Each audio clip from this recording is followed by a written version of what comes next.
Сегодня мы проводим мастер-класс для детей в День единства.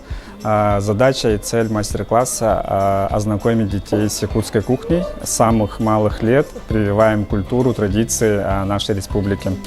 И сегодня на мастер-классе мы хотим представить самый любимый наш детский десерт – это кёрчах, взбитые сливки.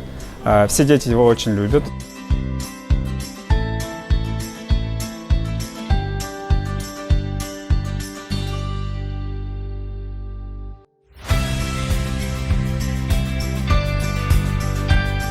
Я пришла сюда посмотреть мастер-класс, как готовить якутскую еду. Мастер-класска.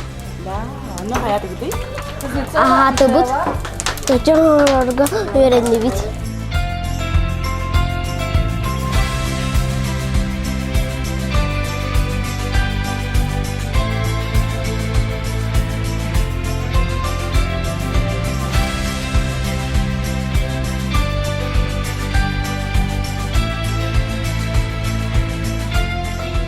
Мен оğolarbun мастер-класска агаллым.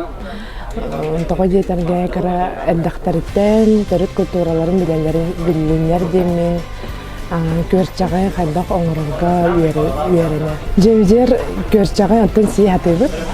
Неделяга билде хасыр да өрөбүллерге эген оорон хийбит. Мороженое кудук тоңорон сиетачыбыт.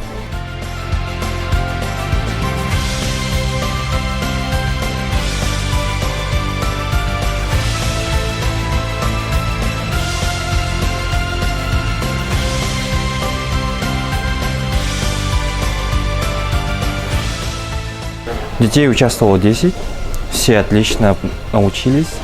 Как я понял, никто ни разу еще не делал. В принципе, для первого раза это круто. Сложности бывают тогда, когда ты слишком взбиваешь, либо не дозбиваешь. В принципе, у детей не было сложностей, так как мы могли вовремя остановить, либо сказать, еще надо немного сделать. Много мастер-классов. В принципе, любое якутское блюдо традиционное мы можем преподать мастер-класс. Я вам так скажу, то, что в якутской кухне, в принципе, ничего такого сложного нету. Все естественное, все сваренное, все жареное, все как дома обычно готовят.